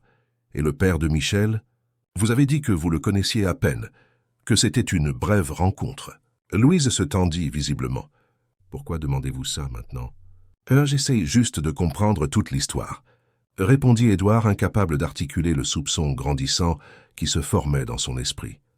Je vous ai déjà tout dit ce qui importait à ce sujet, dit Louise sur la défensive. C'était une erreur d'un soir. Quelqu'un que j'ai rencontré à une fête après une exposition. Il était de passage en ville. Je ne sais même pas s'il vit encore en France. La conversation fut interrompue par Sophie, qui accourut sur le balcon avec son nouvel appareil photo. Papa, tante Louise, souriez. Ils forcèrent tous les deux un sourire pour la photo, conscients de la tension non résolue entre eux. Sophie, satisfaite de sa prise, retourna à l'intérieur, les laissant de nouveau seuls. « Je suis désolé de ne pas vous l'avoir dit plus tôt », dit finalement Louise. « Ce n'était pas par mauvaise intention, juste... J'avais honte de qui j'étais devenu. » Édouard vit la sincérité dans ses yeux et sentit sa méfiance diminuer. Camille avait toujours eu tendance à dramatiser, et elle exagérait probablement la situation par jalousie ou possessivité. « Ce n'est pas grave, » dit-il en lui touchant légèrement le bras. « Nous avons tous des secrets, des parties de notre histoire que nous préférons ne pas revisiter. » Le reste de la journée se déroula avec plus de légèreté, bien qu'un résidu de cette conversation plane encore entre eux. Le soir, après que Sophie se soit enfin endormie, épuisée par tant d'émotions, Édouard se retira dans son bureau pour organiser quelques papiers. C'est alors qu'il remarqua un petit paquet sur son bureau, simplement emballé. À l'intérieur, il y avait un dessin fait à la main, un portrait délicat de Sophie souriante, capturé avec des traits précis et sensibles qui révélaient le talent indéniable de Louise. Dans le coin inférieur, une simple dédicace. Pour Édouard. Merci de nous avoir donné un foyer pour ce Noël, Louise et Michel. Le geste le toucha profondément. Tenant le dessin, Édouard sentit les derniers doutes semés par Camille se dissiper. Indépendamment du passé, le présent était réel. Le lien entre eux, la joie de Sophie, la nouvelle vie qui commençait à s'épanouir dans sa maison. En sortant du bureau, il trouva Louise dans le salon, contemplant le sapin de Noël aux lumières allumées, créant un jeu d'ombre et de scintillement dans la pièce. Michel dormait paisiblement dans son berceau improvisé. « C'est magnifique », dit Édouard en montrant le dessin. « Vous avez vraiment un don. » Louise sourit, un sourire timide mais sincère. « Ça faisait si longtemps que je n'avais pas dessiné. Ça a fait du bien de sentir les crayons dans ma main à nouveau. Vous devriez vous remettre à peindre, » suggéra Édouard en s'approchant. L'invitation à travailler à la galerie est toujours valable. Louise hésita. « Je ne sais pas si je suis prête à retourner dans ce monde. Ça va tout sans pression, » assura-t-il. « Vous pourriez commencer doucement, peut-être en aidant à l'organisation d'expositions, en vous familiarisant avec l'environnement. »« Et Michel ? Qui s'occuperait de lui pendant que je travaille ? Nous avons une crèche pour les enfants des employés dans l'immeuble de la galerie, » expliqua Édouard. 15 filles la fréquentaient jusqu'à son entrée à l'école maternelle. Louise sembla considérer l'idée pour la première fois. « Ce serait bien de retourner travailler, d'avoir de nouveau mon indépendance. » « Alors c'est décidé, » sourit Édouard. « Après le nouvel an, Vous commencez comme assistante de conservation. Sans favoritisme, vous devrez prouver votre valeur comme n'importe quel autre employé. Je n'en attendrai pas moins, répondit Louise avec une lueur renouvelée dans les yeux. Il y eut un moment de silence confortable entre eux, avec seulement le clignotement des lumières du sapin pour rompre la quiétude de la nuit. Sophie s'est vraiment attachée à vous, commenta Édouard. Je ne l'ai jamais vue aussi heureuse depuis... Eh bien, depuis le départ d'Hélène. C'est une enfant incroyable, dit Louise avec affection. Elle a tellement de lumière en elle. Comme sa mère, murmura Édouard, et pour la première fois, la mention d'Hélène ne fut pas accompagnée de cette pointe de douleur aiguë. Juste une douce, presque tendre nostalgie. J'aurais aimé connaître Hélène, dit Louise à voix basse. D'après ce que j'ai entendu, c'était une personne extraordinaire. Elle l'était, acquiesça Édouard en s'asseyant sur le canapé. Louise le rejoignit, gardant une distance respectueuse. Intelligente, passionnée d'art, pleine de vie, c'est elle qui a vraiment bâti la galerie, l'a transformée en ce qu'elle est aujourd'hui. Je suis désolé qu'elle soit partie si tôt, dit Louise avec sincérité. Moi aussi, soupira Édouard. Mais ces derniers jours, je commence à sentir que peut-être qu'il est possible d'avancer sans trahir sa mémoire, de construire quelque chose de nouveau. Leurs regards se croisèrent, et pendant un instant, quelque chose d'indéfinissable flotta entre eux, pas exactement de la romance, mais une possibilité, un aperçu d'un avenir qu'aucun des deux n'osait encore nommer. Le moment fut interrompu par les pleurs doux de Michel, se réveillant pour son biberon de nuit. Louise se leva pour s'occuper de lui, et Édouard l'observa, émerveillé par la transformation qu'elle avait subie en quelques jours seulement. La femme effrayée et méfiante de la place laissait place à une personne plus confiante, qui revenait progressivement à elle-même. « Bonne nuit, Édouard », dit Louise, avec Michel déjà calmé dans ses bras. « Et merci pour tout. »« Bonne nuit, Louise », répondit-il, restant dans le salon après son départ. Regardant le sapin de Noël et les cadeaux ouverts éparpillés sur le sol, Édouard pensa que, peut-être, le véritable cadeau de ce Noël était la chance de recommencer. Pour eux tous. Les jours suivants, une routine agréable s'installa dans le penthouse. Louise aidait Madame Dubois avec les tâches ménagères, insistant sur le fait qu'elle voulait contribuer d'une manière ou d'une autre. Sophie était en vacances scolaires et passait ses journées entre les jeux avec ses nouveaux cadeaux et les tentatives de divertir Michel, qui la regardait déjà avec une adoration évidente. Édouard retourna travailler à la galerie, mais pour la première fois depuis des années, il se retrouvait impatient de rentrer à la maison à la fin de la journée. Le penthouse, autrefois un simple endroit où il dormait et rangeait ses affaires, s'était transformé en un espace de vie, de conversation, de petites découvertes quotidiennes. Un après-midi, en arrivant plus tôt du travail, Édouard trouva Louise sur le balcon avec un chevalet improvisé, où elle commençait à esquisser quelque chose sur la toile qu'elle avait reçue à Noël. « Vous avez recommencé. Commenta-t-il, satisfait de la voir peindre à nouveau. Louise sourit, un sourire différent, plus ouvert. « J'essaie. C'est comme retrouver une partie de moi qui était endormie. » Édouard s'approcha pour voir l'esquisse. Une vue de la ville depuis le balcon, mais avec une touche onirique, presque magique, qui transformait le béton de Paris en quelque chose d'éthéré. « C'est incroyable, » dit-il honnêtement. « Je suis encore rouillé, » répondit Louise, mais il y avait une lueur de satisfaction dans ses yeux. Ce soir-là, après le dîner, tandis que Sophie montrait à Louise son album de photos de l'école, le téléphone d'Édouard sonna. C'était Renée, son assistante, d'une voix tendue. « Édouard, je crois que nous avons un problème. Camille est... Eh bien, elle agit bizarrement. Elle a demandé à revoir tous les contrats de la galerie, en particulier ceux des expositions annulées ces dernières années. Et elle a posé des questions sur votre situation actuelle. » Édouard sentit un frisson. « Et quel genre de questions ? Ça, sur la femme qui vit avec vous. Elle semble obsédée par le sujet. Aujourd'hui, je l'ai entendu parler avec l'avocat de la galerie, mentionnant quelque chose sur un conflit d'intérêts et un scandale potentiel. Merci pour l'avertissement, René. Je vais m'en occuper. » En raccrochant, Édouard trouva Louise qui l'observait avec inquiétude. « Il s'est passé quelque chose ?» Il hésita, ne voulant pas l'inquiéter, mais sachant aussi qu'elle méritait de savoir. « Camille, mon associée, il semble qu'elle n'ait pas beaucoup apprécié l'idée que vous travailliez à la galerie. » Louise sembla se décomposer. « Peut-être que ce n'est pas une bonne idée, alors.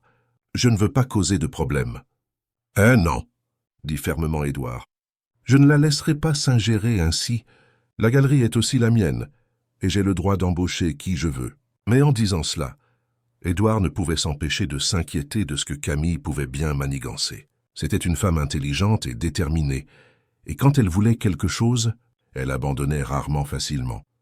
Ce qu'Édouard ne savait pas, c'est qu'à ce moment précis, Camille examinait de vieux dossiers de la galerie, cherchant des informations sur Louise Fontès. Et parmi les documents poussiéreux d'il y a 2 ans, elle avait trouvé quelque chose qui faisait briller ses yeux d'une satisfaction presque cruelle. Une fiche d'inscription pour l'exposition annulée, avec un détail qu'Édouard ignorait encore. Un détail qui, s'il était révélé, pourrait tout changer entre lui et Louise. Le nouvel an arriva et passa presque inaperçu, comme un soupir entre 2 moments plus importants. Le penthouse du 16e arrondissement s'était transformé en un petit univers particulier, où Édouard, Sophie, Louise et Michel semblaient flotter dans une bulle de bonheur fragile, ignorant les menaces du monde extérieur. La 2e semaine de janvier, comme convenu, Louise commença son travail à la galerie Mercier. Édouard veilla à ce que tout se déroule de la manière la plus professionnelle possible. Elle fut présentée à l'équipe comme une nouvelle assistante de conservation, sans aucune mention du fait qu'elle vivait temporairement chez lui ou qu'elle avait un passé d'artiste. Michel commença à fréquenter la crèche de l'immeuble, où il conquit rapidement les puéricultrices avec son sourire facile et son tempérament calme. Camille maintenait une cordialité glaciale avec Louise, se limitant à des salutations formelles et de brèves instructions de travail. Mais Édouard pouvait sentir la tension croissante, comme des nuages d'orage s'accumulant à l'horizon. Son associé le contactait rarement maintenant, préférant communiquer par des emails froids et objectifs, ou par l'intermédiaire de René. « Elle manigance quelque chose », commenta René à voix basse un après-midi, après avoir remis des documents à signer à Édouard. « Elle a des réunions secrètes avec le service financier. Elle revoit d'anciens contrats. Et aujourd'hui, j'ai entendu parler d'un audit interne. » Édouard la remercia pour l'avertissement, mais décida de ne pas encore confronter Camille. Il préférait découvrir exactement ce qu'elle prévoyait avant d'agir. Au fond, il espérait que ce n'était qu'une période d'ajustement, que son associé finirait par accepter la présence de Louise à la galerie et dans sa vie. À la maison, la nouvelle routine semblait fonctionner parfaitement. Louise rentrait du travail enthousiaste, partageant des histoires sur les expositions qu'elle aidait à organiser, les artistes qu'elle avait rencontrés, les idées qu'elle avait pour de nouveaux projets. Le soir, après que Sophie et Michel se soient endormis, elle et Édouard discutaient pendant des heures sur le balcon, sous le ciel étoilé de Paris, sur l'art, sur la vie, sur les rêves interrompus et la possibilité de recommencer. Il y avait une connexion grandissante entre eux, une attraction silencieuse qu'aucun des deux n'osait nommer, mais qui était présente dans chaque regard prolongé, chaque sourire discret, chaque contact accidentel qui semblait durer 1 seconde de plus que nécessaire. Lors d'une de ces soirées, alors qu'il savourait un verre de vin et observait les lumières de la ville, Louise aborda enfin un sujet qui semblait la hanter. « Édouard, j'ai réfléchi, il est peut-être temps que je cherche un endroit pour Michel et moi. » Édouard sentit comme si quelque chose de froid s'était logé dans sa poitrine. « Pourquoi ? Je pensais que vous étiez à l'aise ici. »« Nous le sommes, plus que je n'aurais pu l'imaginer. » répondit-elle en regardant le verre dans ses mains. « Est-ce que nous ne pouvons pas dépendre de vous éternellement? Maintenant, j'ai un travail. Je peux recommencer par mes propres moyens. » Sophie serait anéantie, argumenta Édouard, essayant d'ignorer le fait qu'il se sentait lui-même dévasté par l'idée. Elle adore vous avoir ici. Louise sourit tristement. Sophie est incroyable, mais les enfants s'adaptent, et nous n'irions pas loin, juste avoir notre propre espace. Édouard voulait protester davantage, dire que le penthouse n'avait jamais semblé aussi vivant que ces derniers temps, que l'idée de revenir à la routine silencieuse d'avant le terrifiait. Mais quelque chose l'en empêcha, peut-être la peur de trop en révéler sur ses propres sentiments, ou le respect de l'indépendance que Louise appréciait tant. « Laissons cette conversation pour un autre moment, » suggéra-t-il finalement. « Il n'y a pas d'urgence. » Louise hocha la tête, semblant à la fois soulagée et déçue. Le lendemain matin, Sophie se réveilla avec une forte fièvre et une toux sèche qui semblait déchirer sa petite poitrine. Édouard paniqua immédiatement. Depuis la mort d'Hélène, tout signe de maladie chez Sophie le mettait en état d'alerte maximale. « Nous devons l'emmener à l'hôpital maintenant », déclara-t-il, prenant déjà les clés de la voiture, le visage pâle d'inquiétude. Louise, étonnamment calme, s'approcha de Sophie et s'assit sur le bord du lit, posant une main douce sur le front de la fillette. « Donnons-lui d'abord un bain tiède pour faire baisser un peu la fièvre, » suggéra-t-elle. « Et préparons une compresse froide pour sa tête. »« Nous n'avons pas le temps pour ça, » protesta Édouard, la voix tremblante. « Et si c'est grave ?»« Faites-moi confiance, » dit Louise avec une fermeté tranquille. « J'ai vécu ça de nombreuses fois avec Michel. Si la fièvre ne baisse pas avec le bain, nous irons immédiatement à l'hôpital. » Il y avait quelque chose dans son assurance qui fit hésiter Édouard et finalement accepter. Il observa Louise s'occuper de Sophie avec une compétence maternelle qu'il n'aurait jamais pu imiter. Le bain tiède, les compresses froides, la tisane qu'elle prépara ensuite, le tout fait avec des gestes précis et affectueux. À sa grande surprise, la fièvre de Sophie commença à baisser après quelques heures. La fillette était toujours clairement malade, mais la panique dans ses petits yeux avait diminué, remplacée par une confiance tranquille en tante Louise, qui prenait soin d'elle. « Comment avez-vous appris à faire tout ça ?» demanda Édouard, tandis qu'il observait Louise aider Sophie à boire un bouillon nutritif qu'elle avait préparé. « Quand on vit avec des ressources limitées, on apprend à gérer les urgences, » répondit-elle simplement. « On n'avait pas toujours d'argent pour les médecins. » Édouard ressentit une vague d'admiration et de gratitude. Il pensa à la façon dont il aurait réagi s'il avait été seul. Il aurait couru à l'hôpital en panique, effrayant probablement encore plus Sophie.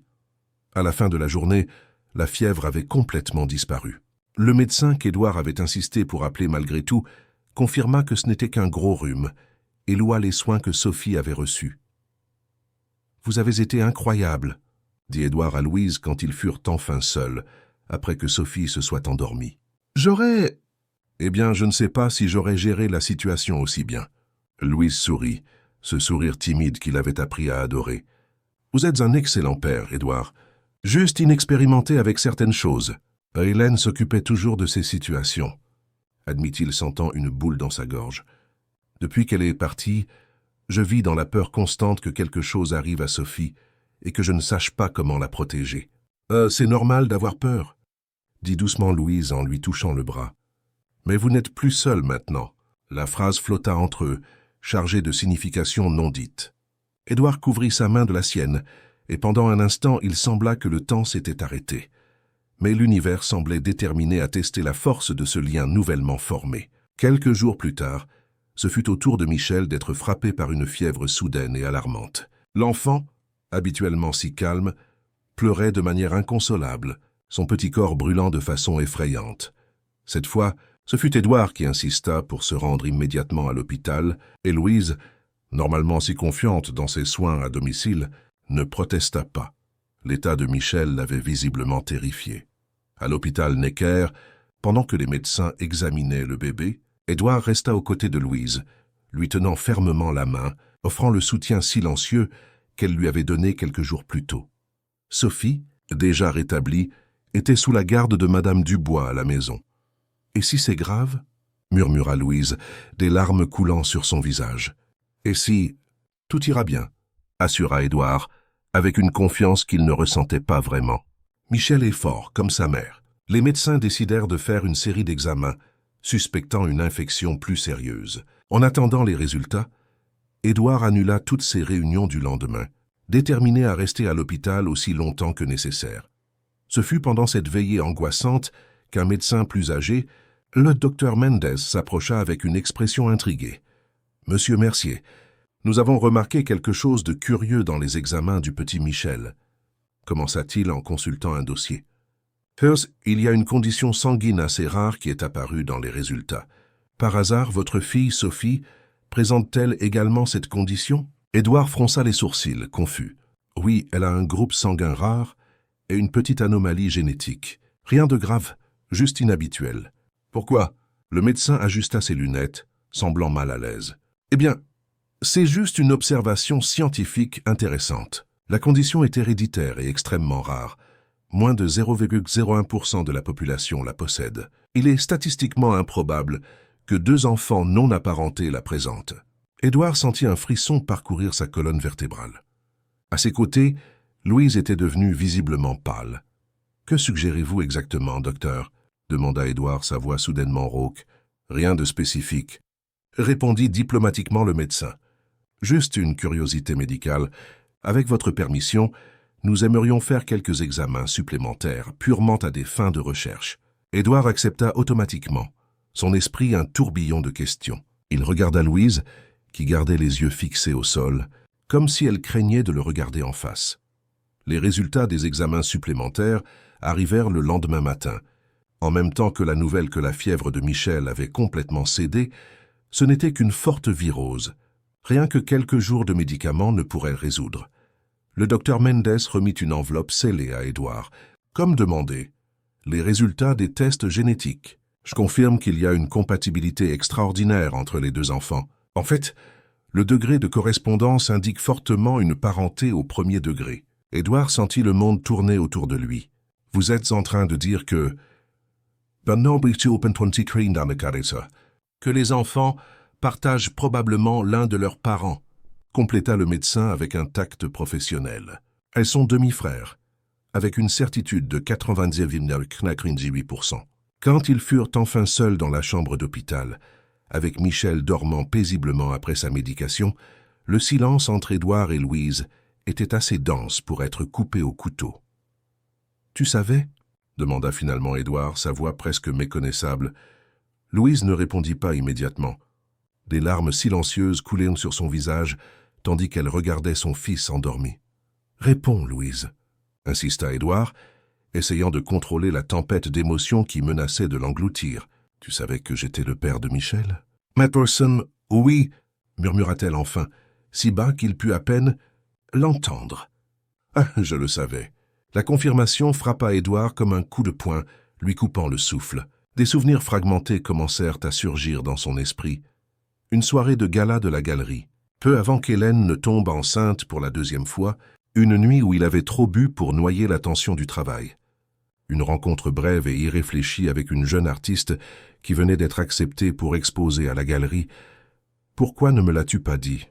demanda-t-il, la voix étranglée. « Pourquoi apparaître comme ça, comme une étrangère, alors que tu savais « Qu'est-ce que j'aurais dû faire ?» explosa finalement Louise, tout en gardant la voix basse pour ne pas réveiller Michel. « Débarquer à ta porte et dire « Salut, tu te souviens de moi ? Je suis l'artiste avec qui tu as couché une fois et que tu n'as jamais rappelé. Ah, et voici ton fils. J'avais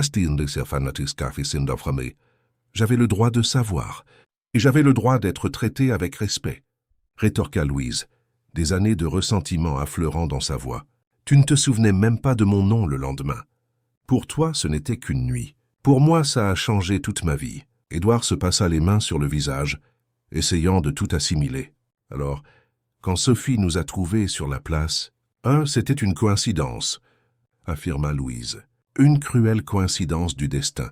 J'en ai pas planifié ça, Édouard. J'étais vraiment désespéré.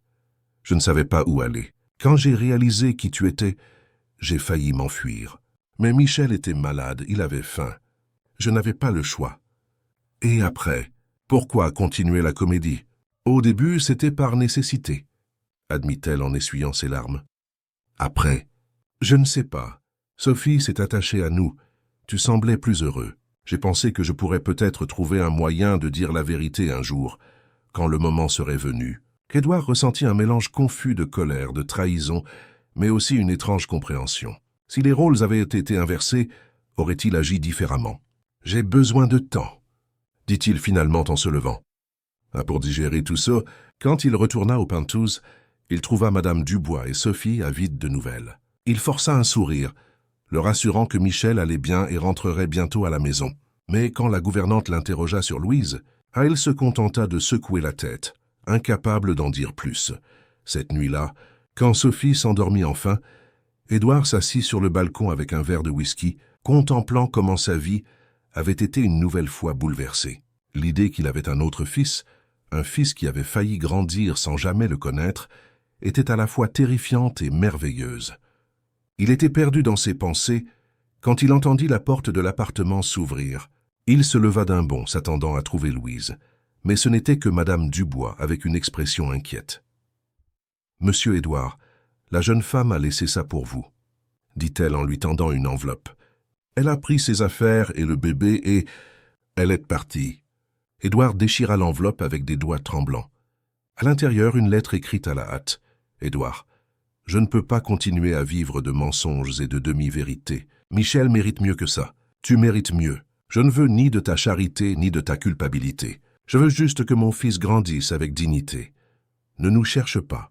Nous irons bien, Louise. » Le désespoir qu'Édouard ressentit fut aussi intense qu'inattendu. En quelques semaines, Louise et Michel étaient devenus une partie essentielle de sa vie, d'une manière qu'il n'avait même pas réalisée jusqu'à ce moment. Il passa la nuit blanche, se débattant entre la colère du mensonge et la peur de perdre cette famille qu'il avait commencé à construire. Le lendemain matin, il utilisa toutes les ressources à sa disposition pour localiser Louise. Détective privé, contact dans la police, recherche dans les foyers et les hôtels bon marché. Ce fut Sophie, cependant, qui fournit involontairement l'indice crucial. « Papa, est-ce que tante Louise va revenir pour donner des cours de peinture aux enfants ?» demanda la fillette pendant le petit déjeuner, quelques jours après la disparition. Édouard se figea, la tasse à mi-chemin de sa bouche. « Quel cours de peinture, hein, Sophie ? Nous, ceux qu'elle donnait aux enfants sans maison. » répondit innocemment Sophie. Elle m'a montré des photos sur son téléphone. Elle a dit que c'était dans un endroit spécial, où les mamans restent quand elles sont seules avec leur bébé. Un foyer pour mères célibataires. Édouard sentit son cœur s'accélérer. Il avait visité tous les foyers réguliers de la ville, mais pas les foyers spécialisés, qui gardaient généralement leurs adresses secrètes pour la sécurité des femmes. Avec l'aide d'une assistante sociale qui devait des faveurs à la galerie, Édouard trouva enfin l'endroit, une maison discrète dans le quartier de Belleville, qui offrait un abri temporaire et des ateliers de formation pour les mères célibataires. Quand il y arriva, un après-midi pluvieux, son cœur faillit s'arrêter en voyant Louise à travers une fenêtre. Elle était dans une petite salle, entourée d'enfants de tous âges, leur apprenant à peindre. Michel était dans un parc à proximité, observant tout avec ses yeux curieux qui manquaient déjà à Édouard. Il y avait une paix dans cette scène, une dignité qui le fit hésiter avant d'entrer. C'était Louise dans son élément, non pas la femme désespérée de la place, ni l'assistante timide de la galerie, mais une artiste partageant son don, construisant une vie selon ses propres termes. Quand il rassembla enfin son courage pour entrer, le regard que Louise lui lança contenait de la surprise, de la peur, mais aussi une étincelle indéniable de quelque chose de plus, de l'espoir. « Peut-être. Comment m'as-tu trouvé ?» demanda-t-elle lorsque les enfants furent renvoyés pour le goûter. « Sophie, » répondit simplement Édouard. « Tu lui manques. Tu nous manques à tous les deux. » Louise serra Michel contre sa poitrine, comme si elle craignait qu'il puisse lui être enlevé. « Je suis venue ici parce que c'est là que j'ai trouvé du soutien quand j'en avais le plus besoin, après que ma mère m'a mise à la porte. Elles m'ont accueilli, m'ont aidé à survivre pendant ma grossesse. Louise, je comprends pourquoi tu ne m'as pas dit la vérité dès le début, » dit Édouard, choisissant ses mots avec soin. « Je ne suis pas ici pour te juger ou pour t'enlever Michel. Je suis ici parce que nous sommes devenus une famille, et les familles doivent rester ensemble. » Ses yeux s'emplirent de larmes. « Comment puis-je te croire? Comment puis-je savoir que ce n'est pas juste de la culpabilité ou une obligation? Parce que ce que je ressens pour toi va bien au-delà de ça, » admit Édouard, verbalisant enfin ce qui grandissait dans son cœur. « Ça a commencé avant même que je sache pour Michel. C'est quelque chose que je n'avais pas ressenti depuis Hélène. » À cet instant, Michel tendit ses petits bras vers Édouard, comme s'il reconnaissait quelque chose de fondamental chez cet homme qui, biologiquement, était son père. Le simple geste d'un enfant brisa les dernières barrières entre eux. « Rentre à la maison », demanda Édouard en prenant la main libre de Louise.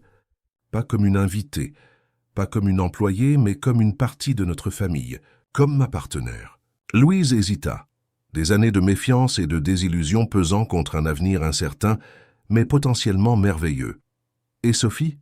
demanda-t-elle. « Comment lui expliquerions-nous tout ça ?»« Avec la vérité, » répondit Édouard. « Adaptée à son âge, bien sûr. Sophie a un cœur énorme et une compréhension qui me surprend parfois.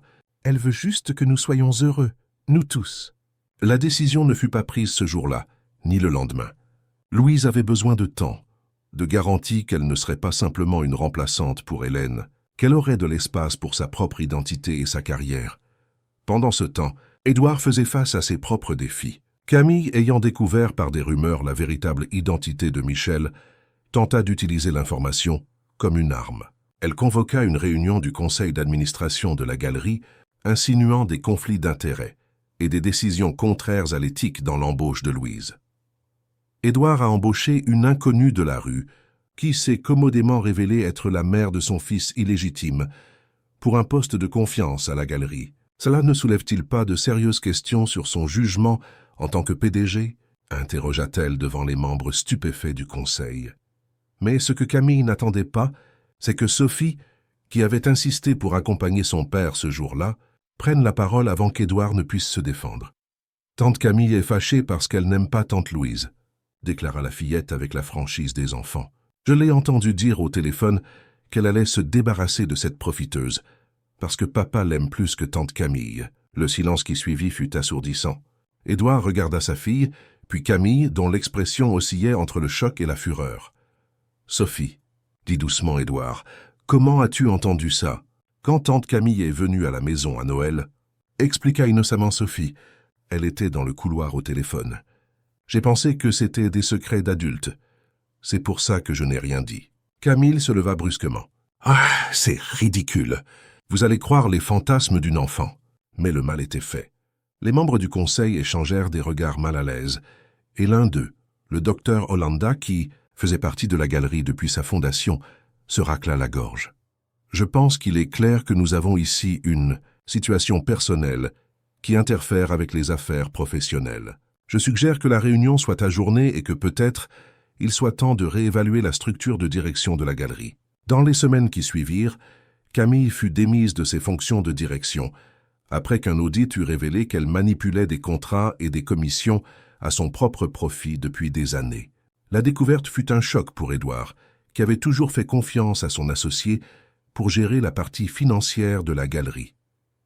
Avec le départ de Camille, Édouard invita Louise non seulement à revenir à la galerie, mais à assumer le rôle de conservatrice en chef, le poste qu'Hélène avait occupé et qui était resté symboliquement vacant depuis sa mort. « Je ne peux pas remplacer Hélène, » dit Louise quand il lui fit la proposition. « Je ne te demande pas ça, » répondit sincèrement Édouard. « Hélène a toujours voulu que la galerie soit un espace de découverte, de nouveaux talents d'art qui transforment.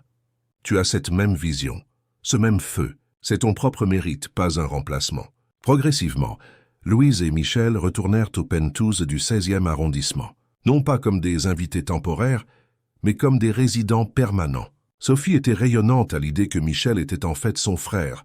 « Maintenant, on peut être une vraie famille », déclara-t-elle sans aucun jugement ni confusion. Sur les murs de la galerie, une nouvelle exposition fut inaugurée, Renaissance, une collection d'œuvres de Louise Fontès, dont la célèbre Foyer sous la neige, qui dépeignait une famille improvisée trouvant abri et amour au milieu de la tempête. La critique fut unanime à célébrer son retour dans le monde de l'art, beaucoup notant la nouvelle profondeur émotionnelle de son travail. Fontès peint désormais non seulement avec technique, mais avec la sagesse de celle qui a connu le fond du gouffre et y a trouvé la lumière, écrivit un critique respecté. Le soir de Noël suivant, un an exactement après cette première rencontre sur la place. Le Penthouse était illuminé et plein de vie. Sophie, maintenant âgée de 5 ans, avait accroché au sapin un dessin spécial. Une famille de 5 personnes. Elle, Michel, Édouard, Louise et un petit cercle qui représentait le nouveau bébé en route. Louise, le ventre déjà visible sous sa robe ample, souriait en observant Édouard admirer le dessin. « Je n'arrive toujours pas à y croire », murmura-t-il en touchant doucement son ventre. « C'est un topi, Pisciceri. On a tous un autre miracle. Cette fois, nous ferons les choses différemment, » dit Louise avec un doux sourire. « Sans secret, sans peur.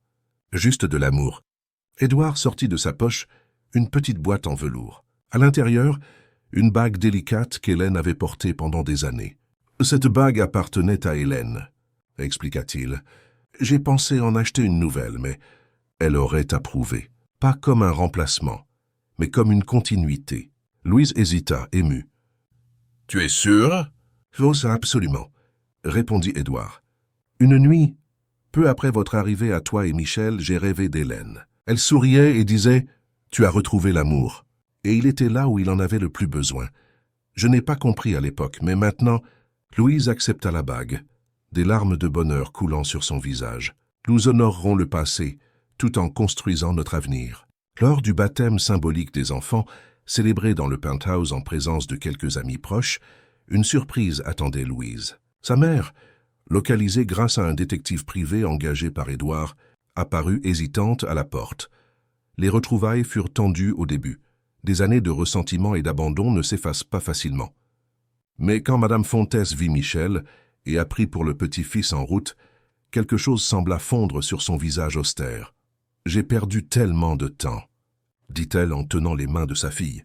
« Tant d'orgueil gaspillé. Ça, nous avons le temps de reconstruire », répondit Louise après un moment de réflexion. Le pardon ne viendrait pas immédiatement, mais la porte était ouverte. Ce soir-là, après le départ des invités et le coucher des enfants, Édouard et Louise restèrent sur le balcon sous les étoiles de Paris. La ville qui semblait autrefois n'être qu'un paysage de béton pulsait maintenant de possibilités, de vie, d'amour. « Tu te souviens de cette première nuit sur la place ?» demanda Édouard en entrelaçant ses doigts avec ceux de Louise. « Sophie a dit que vous ressembliez à ce petit chaton du documentaire. » Louise sourit. « Caramel, le chat que vous aviez sauvé de la pluie. Je crois qu'en réalité, c'est vous qui nous avez sauvés. » réfléchit Édouard. « Cette maison était si vide, si silencieuse. Maintenant, c'est un foyer. » compléta Louise en regardant l'intérieur illuminé du penthouse, où jouets, livres, peintures et 1000 petites preuves d'une vie partagée remplissaient chaque recoin. Édouard lui sourit, ses yeux reflétant toutes les lumières de la ville. « Je crois que maintenant, enfin, nous avons un foyer.